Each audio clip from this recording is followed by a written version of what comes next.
History often remembers wars for their battles, the strategies employed, and the generals who led them. Yet the War of 1812 was about something deeper, an unyielding quest for respect and recognition. It wasn't fought for land or treasure, but for dignity. After years of daily insults on the high seas, where American ships were constantly harassed, America, still young and fragile, was tired of being bullied by Britain, a nation that refused to acknowledge its sovereignty. The war is often overshadowed, lacking the clarity of the Revolution or Civil War, but it was a crucial turning point in American history. This was when the U.S. had to prove its independence was more than just words on a document. It was a reality that demanded respect. The nation's capital was burned, invasions failed, but heroes emerged from the ashes, and a new sense of national identity was forged. It was a time when Americans from all walks of life came together to celebrate their hard-won unity and resilience. The real story is about the soul of a country demanding to be treated as equal, not just in words, but in deeds. Why did America declare war? Not just for trade or territory, but because of the personal wound of impressment, a practice that humiliated the nation. British warships stopped American vessels, asserting dominance over the seas. They seized men to serve a foreign king, tearing them from their homes and families. This was more than a violation of sovereignty. It was an assault on American freedom and dignity, a challenge that could not go unanswered. In Britain's eyes, America was still just a rebellious child, and that was intolerable to a nation striving to stand on its own 2 feet. At the dawn of the 1800s, America was a young nation, its identity still forming. The country was filled with hope and ambition, its people eager to carve out a place in a world dominated by old empires. Towns bustled with new life, and the spirit of independence was still fresh in the air. Across the Atlantic, Europe was consumed by the Napoleonic Wars, France and Britain locked in global conflict. The thunder of cannons echoed across the continent, and the fate of nations hung in the balance as armies clashed and alliances shifted. America tried to stay neutral, hoping to profit from trade with both sides. Diplomats worked tirelessly to keep the peace, while merchants saw opportunity in the chaos, sending ships across dangerous waters to supply goods to warring nations. The policy worked for a while. American merchants grew rich as Europe's powers fought. Ships returned laden with goods, and fortunes were made in the busy ports along the Atlantic coast. Port cities thrived, and the nation prospered, seemingly above the fray. The economy boomed, and many believed America could remain untouched by the storms raging overseas. But this prosperity was fragile. Beneath the surface, anxiety grew as news from Europe became more troubling and uncertainty crept into daily life. Britain and France saw American trade as a threat, and neither would allow the U.S. to help their enemy. Both empires issued orders to restrict American commerce, determined to control the flow of goods and weaken each other. The oceans that brought wealth soon became battlegrounds for American rights. Naval skirmishes erupted, and the Atlantic turned dangerous for any ship flying the American flag. Neutrality was no longer an option as both empires targeted American ships. Sailors faced the constant threat of being stopped, searched, or even captured by foreign navies. The dream of peaceful commerce was shattered by the realities of total war. American vessels burned, and the cost of neutrality became too high to bear. America was forced to choose, submit to foreign demands, or stand up for its sovereignty. Leaders debated fiercely, and citizens braced themselves for the possibility of war. The young republic's ideals were about to be tested. The world was watching as America prepared to defend its honor and its future on the global stage. Britain's response to American trade was a suffocating blockade. The Orders in Council let the Royal Navy seize any ship trading with France. Napoleon retaliated, trapping American merchants between two warring giants. Profits turned to peril as hundreds of American ships were captured. The American flag became a target, not a shield. Britain's Navy, desperate for sailors, faced mass desertion, many fleeing to American ships. To solve this, Britain turned to impressment, forcibly taking men from American vessels. They claimed any British-born man was theirs for life, ignoring American citizenship. With cannon and musket, they seized men from American decks. This policy outraged the nation and became the war's greatest cause. Impressment was more than a tactic. It was a direct attack on American independence. The fire of outrage was lit.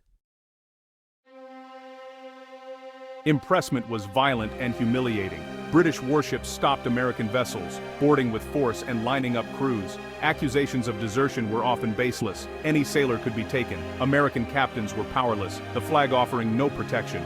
Taken at bayonet point, men vanished into British service. Families left behind, lives stolen. Over 6,000 Americans were impressed between 1803 and 1812. Stories of brutality and loss spread through port towns, fueling national fury. Impressment wasn't just a policy, it was an attack on American honor and sovereignty. Every incident was a reminder of national weakness. The humiliation was relentless, and the call for war grew louder. More than lost trade or territory, this was about dignity. America could not ignore the insult. War became inevitable. The Chesapeake Leopard affair in 1807 pushed America to the brink. The British warship Leopard attacked the unprepared USS Chesapeake, killing and wounding Americans. British officers boarded, seizing 4 men, 3 of them American citizens. The nation was outraged. The slogan, "Free Trade and Sailors' Rights," swept the country. President Jefferson, seeking peace, enacted the Embargo Act, halting all American trade. He hoped economic pressure would force Britain and France to respect U.S. neutrality. Instead, the embargo devastated the American economy and failed to change British policy. The anger over impressment and lost honor only intensified. The Chesapeake incident made clear American sovereignty was under attack. Diplomacy had failed. Humiliation was complete. The nation's patience was running out. The fuse was lit. War was on the horizon. While the seas boiled, conflict brewed on the frontier. Settlers pushed west, clashing with native tribes whose lands shrank with every treaty. Tecumseh, a visionary Shawnee chief, called for a united native resistance. He traveled widely, urging tribes to stand together against American expansion. His brother, the Prophet, inspired a spiritual revival. British agents in Canada quietly supported Tecumseh, hoping to create a buffer against U.S. invasion. They supplied weapons but stopped short of open alliance. In 1811, Governor William Henry Harrison attacked Prophetstown at the Battle of Tippecanoe. The defeat drove Tecumseh into a formal alliance with Britain. The frontier became a powder keg, with native resistance and British influence fueling American fears. The stage was set for a wider war. The spark was ready. By 1812, America's patience was gone. The Embargo Act had failed, the economy suffered, and British insults continued. On the frontier, British-backed native resistance threatened expansion. Young warhawks in Congress demanded action, led by Henry Clay and John C. Calhoun. President Madison, after years of failed diplomacy, laid out the nation's grievances: impressment, blockades, and British incitement of native attacks. He asked Congress, endure more humiliation or fight back. After fierce debate, Congress declared war on June 18, 1812. The vote was close, revealing deep divisions, especially in New England. The goals end impressment, defend maritime rights, and stop British interference. But above all, it was about national honor. America would no longer be treated as a minor power. The Republic was ready to prove itself. The War of 1812 had begun. The War of 1812 was messy and costly for the unprepared U.S. The young nation, still finding its footing, was thrust into a conflict that would test its resolve and unity. Many Americans were divided over the war, and the government struggled to raise troops and funds. Early invasions of Canada failed. American land campaigns faltered, plagued by poor planning and lack of coordination. Hopes for a quick victory faded as British and Canadian forces pushed back. At sea, ships like the USS Constitution scored morale-boosting victories. These triumphs, though limited, gave Americans hope and pride, proving their navy could stand up to the mighty British fleet. In 1814, with Napoleon defeated, Britain sent fresh troops, burning Washington, D.C., a national humiliation. The capital's destruction shocked the nation and revealed its vulnerability. But at Baltimore, the defense of Fort McHenry inspired the Star-Spangled Banner. The sight of the flag still waving after a night of bombardment became a symbol of American resilience and hope. Peace talks in Ghent led to a treaty that settled nothing about impressment or neutral rights. Still, the agreement ended the fighting and restored pre-war boundaries, bringing relief to both nations. The war's most famous battle, New Orleans, was fought after peace was signed. Andrew Jackson's victory made him a hero. His leadership united Americans and gave the country a much-needed sense of triumph. The war's causes remained unresolved, but its impact was lasting. Political divisions lingered, and questions about America's place in the world persisted. Britain quietly ended impressment. Native resistance in the Northwest was crushed.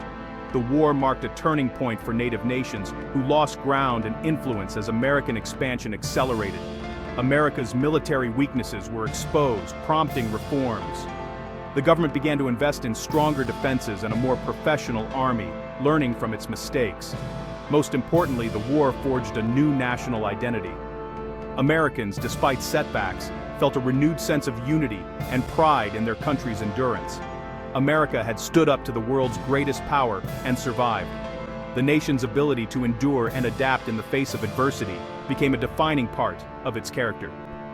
The nation emerged confident, respected, and truly independent. The War of 1812, though often overlooked, helped shape the United States into a stronger, more unified nation ready to face the challenges ahead.